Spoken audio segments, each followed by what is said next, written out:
My name is Johan Linåker. I'm a senior researcher at RISE, the National Research Institute in Sweden, assistant professor at Lund University, and I'm going to present some work that I've done together with Kalle Moltz here before his Volvo period.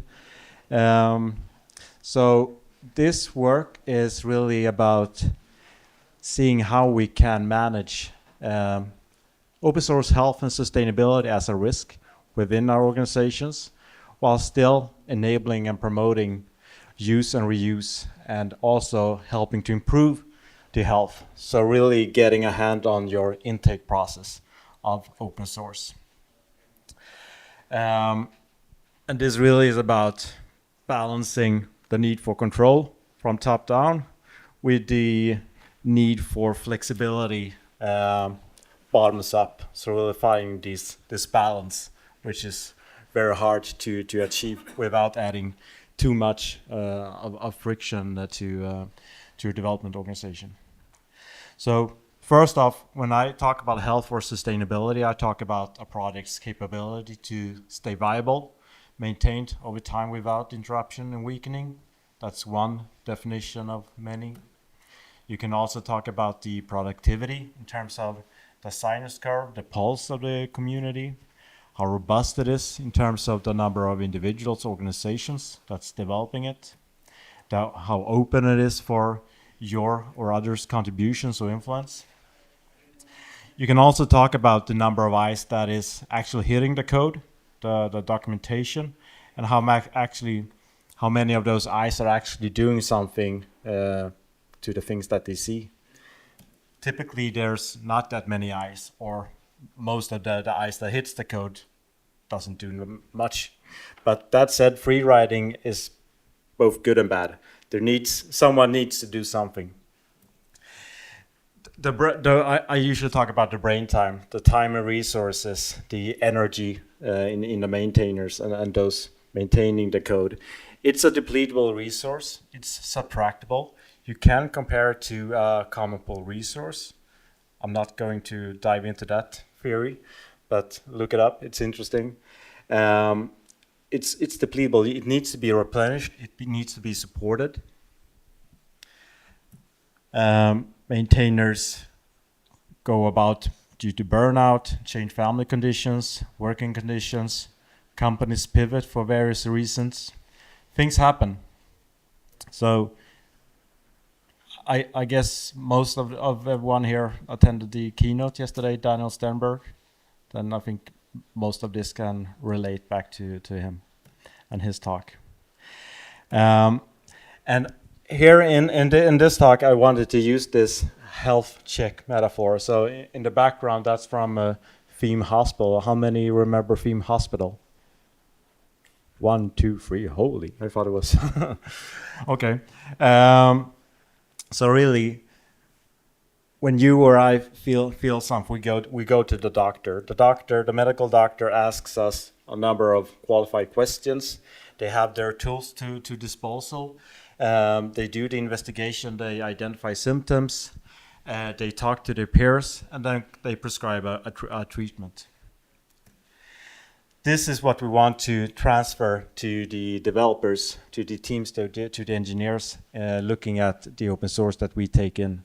We need the developers to ask qualified questions about the products that they consider, how they stand in terms of health and sustainability, help these developers identify the symptoms. I mean, you can't call a project unhealthy.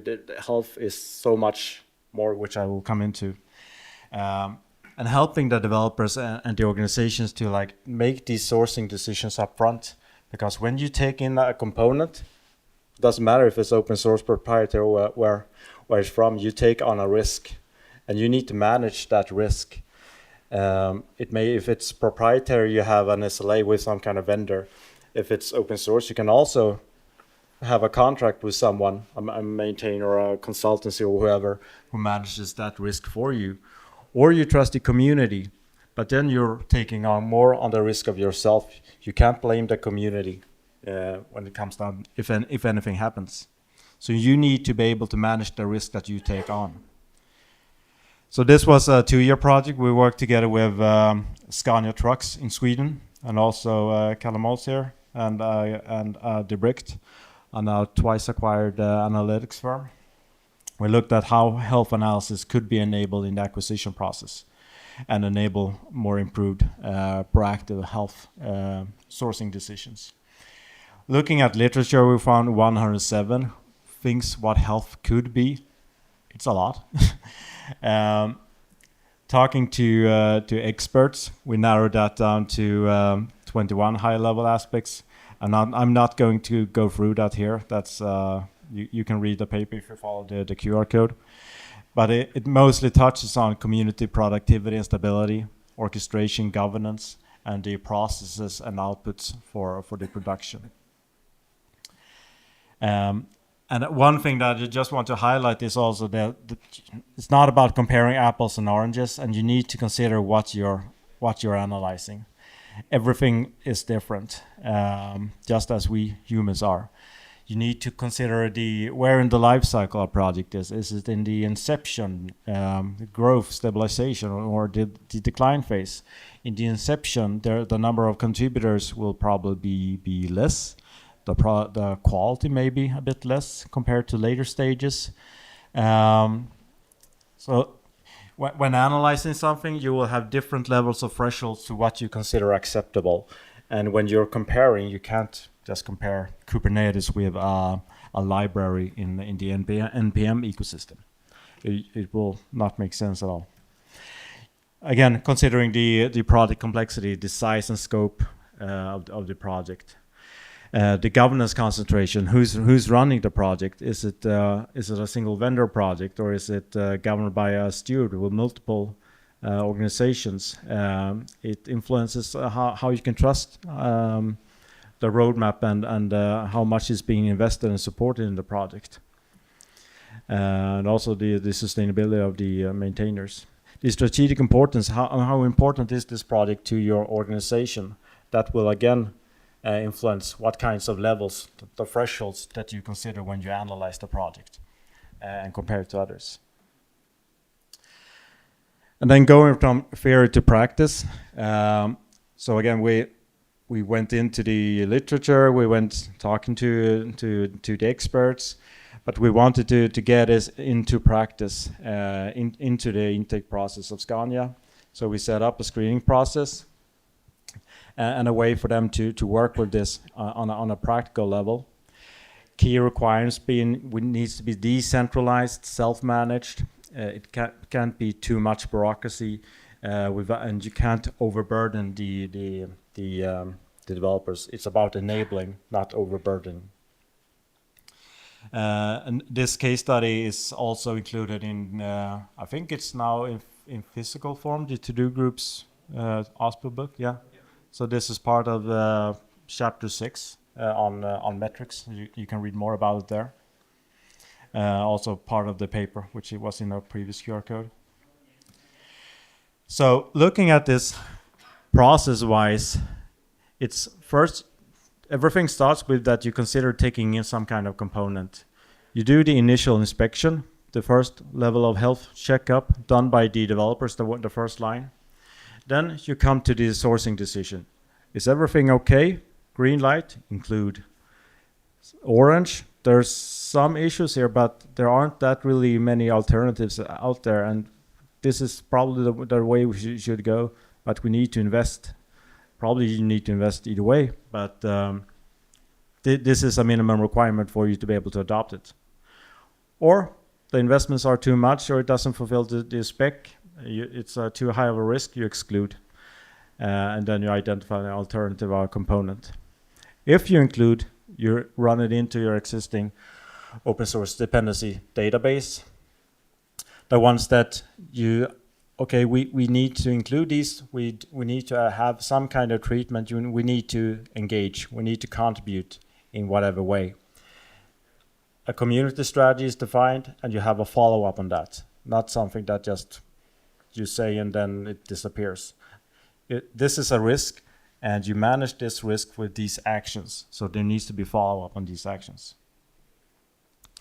And then I mentioned a telco in the abstract to this. I believe it was last year they talked about having 60,000 new dependencies that year, open source dependencies. That's a lot of dependencies. You can't do manual checks on that.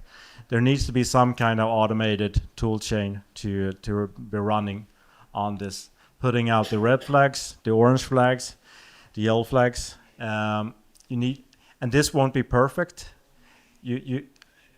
Health is not a number, and you can't just put 3 or 4 numbers and anything, but it can provide an indication. It can point you to where of the thousands of dependencies that you should look. Again, it's about managing the risk, and nothing is perfect. Where the flags are put out, it indicates some sort of health issue, and then it goes back to the manual inspection and the development engineers, the teams that are responsible for that dependency. Looking more into these, let's say I had 20 minutes. Good. Looking more into like the quantitative part is, again, you have so many dependencies, so this kind of automation needs to be put into the build process or whatever pipeline that you have. And it doesn't have to run every night, but it has to run with some kind of cadence, and it has to be intertwined into your development processes as we see it. And there needs to be like, okay, who is responsible for this dependency? And there are a lot of custom tooling out there. I would like to highlight Grimoire Lab, developed by Bitergia in Spain. So Grimoire Lab is an open source analytics tool suite under the Chaos project. There's Augur as well under the Chaos project.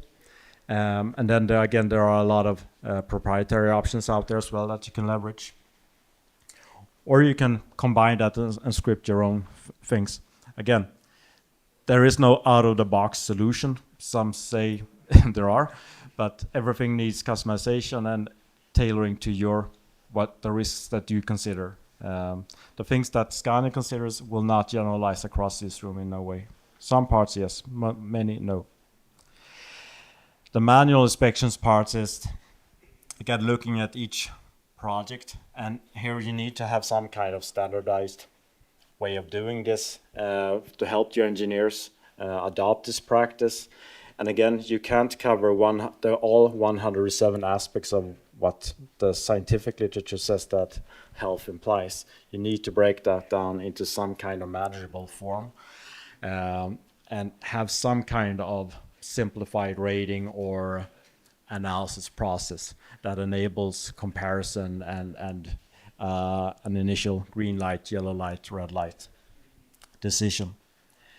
And also enabling some kind of follow-up. Things progress. It may be that it's healthy today, not tomorrow, for several reasons, or in a year. And then what to check for. So again, what you consider a risk, someone will maybe not consider a risk. It's how business critical is it to your organization? Is it only used in your internal infrastructure? Is it used in the embedded things that you ship and that you have SLAs and contracts covering? Those are two very different things. There's a lot of tools and things out there. There's the Chaos project. They have a smorgasbord of metrics and models that you can use. Our research, we went down from literature and came up with something that complements the Chaos project, also providing inputs metrics that you can choose. There's the OpenSSF with their scorecard. I learned yesterday about their new baseline project, providing new baselines for what a healthcare project may provide, different levels. Also good input.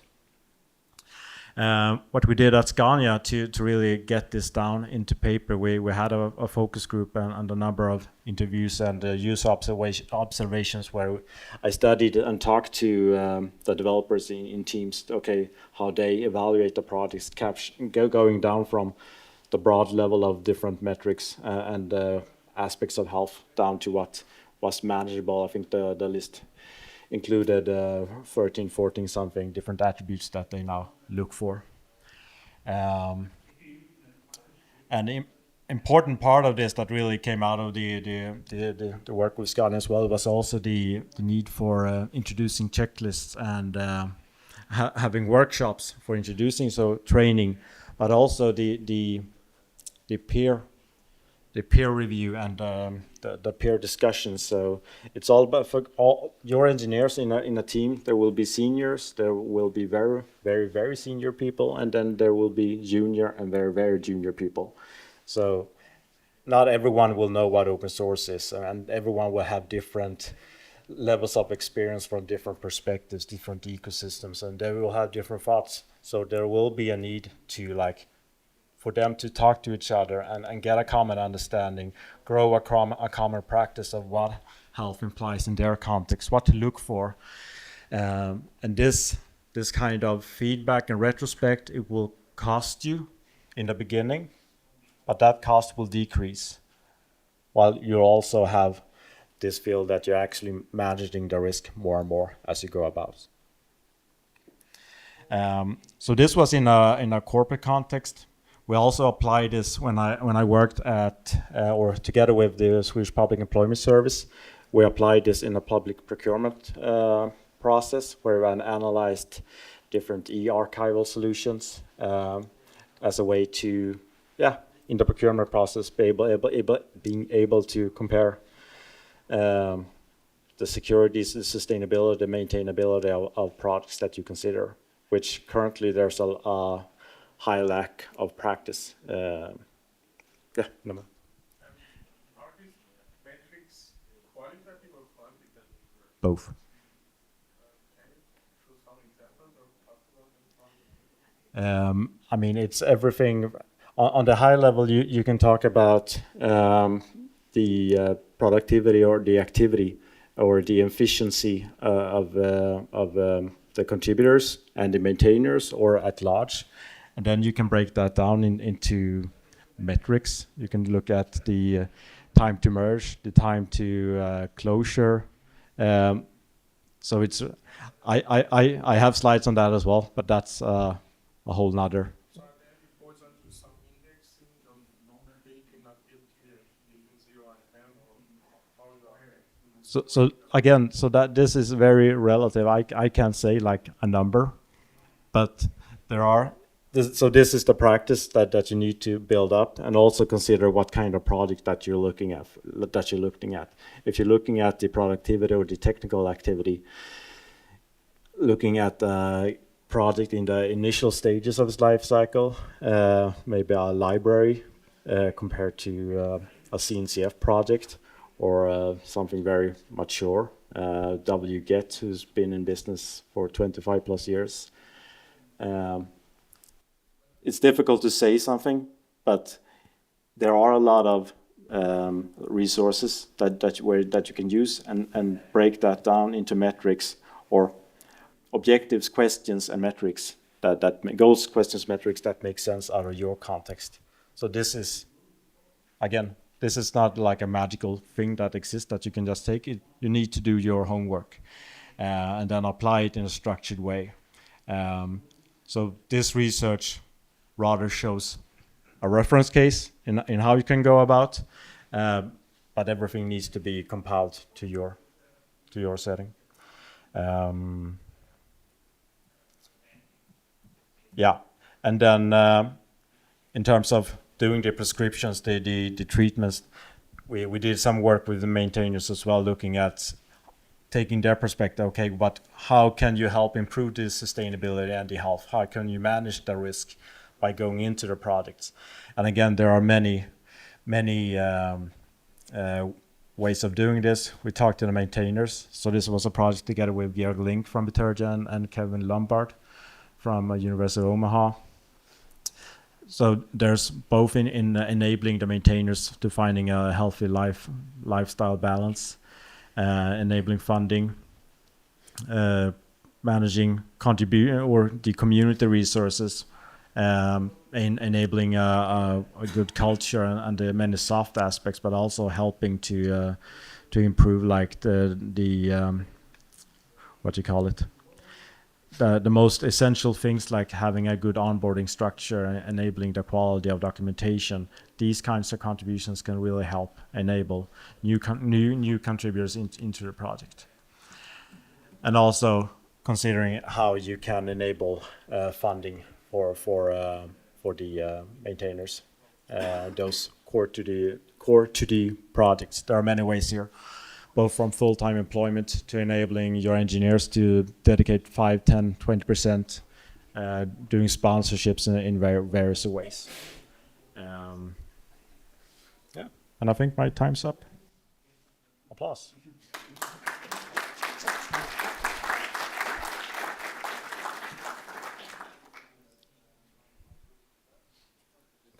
Questions, quick.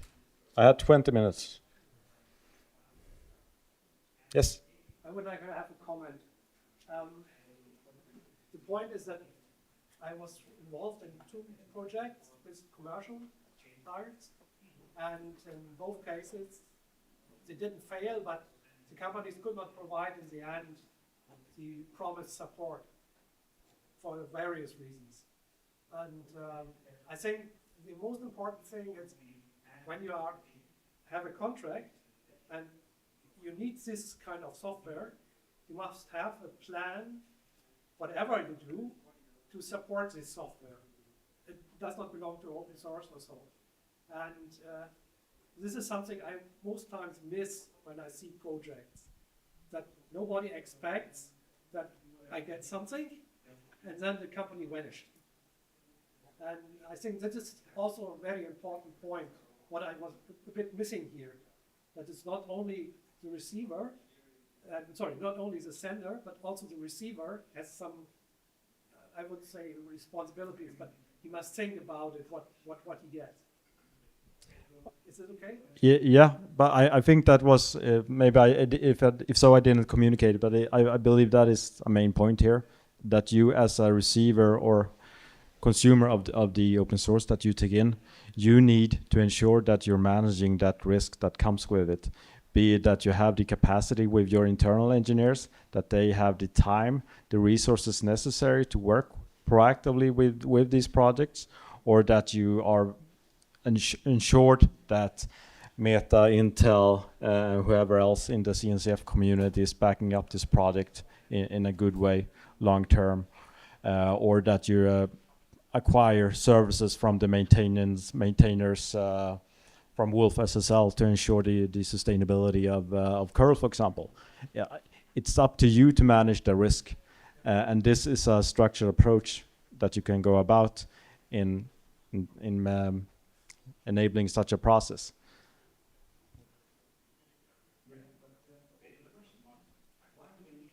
Any other final questions?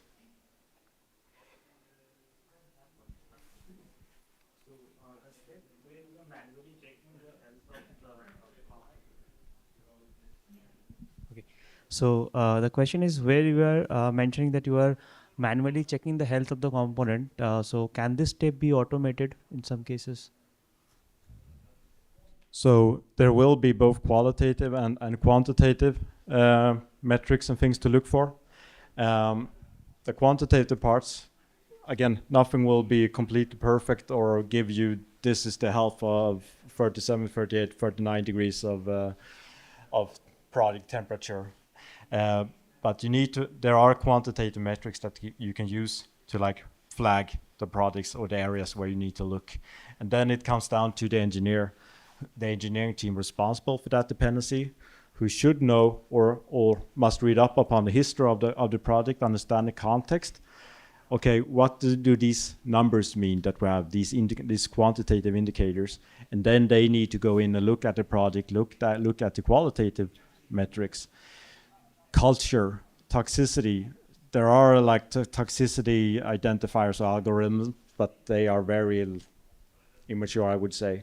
So this is something you need to go in and understand. If it says that there's a long time to response or merge for pull requests, you need to go in and look at the project and see, okay, but why?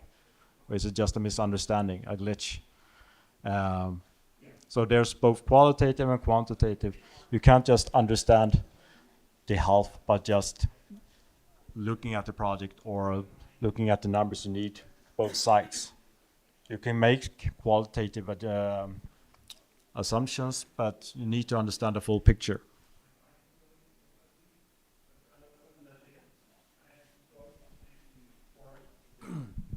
So Johan, if I may, I can add some life on from Volvo Cars. So Volvo Cars is a typical, I will say, old industrial company. Used to do things as they've always been done, and now encounters open source more and more. So the user way for Volvo Cars is to get some ECU, electronic control unit, from a supplier that supplies both the hardware and the software. And the teams that acquire some ECU are used to be setting the requirements, and then they test the requirements, and if finding some faults, they're going back with a change request, and it's a long-term tail. But that operational risk is managed through contracts. Once you're starting to work with open source, most people doesn't understand that you cannot put that kind of requirements on a community. It's simple as that. So you have to be aware that you're adding an operational risk and how big that one is. And the operational risk is that if it's not a healthy community, then it's up to you yourself to take care of maintenance. And if you have to be aware. So I would say that it starts very much like a sanity check. Please do a sanity check. Have some idea how healthy the community is. And if it's not really that responsive for change management or change request or whatever it is, then you have to be prepared to take care of it yourself. So it's very much about educating a cultural shift. Who is really responsible? I think we need to end now. Thank you.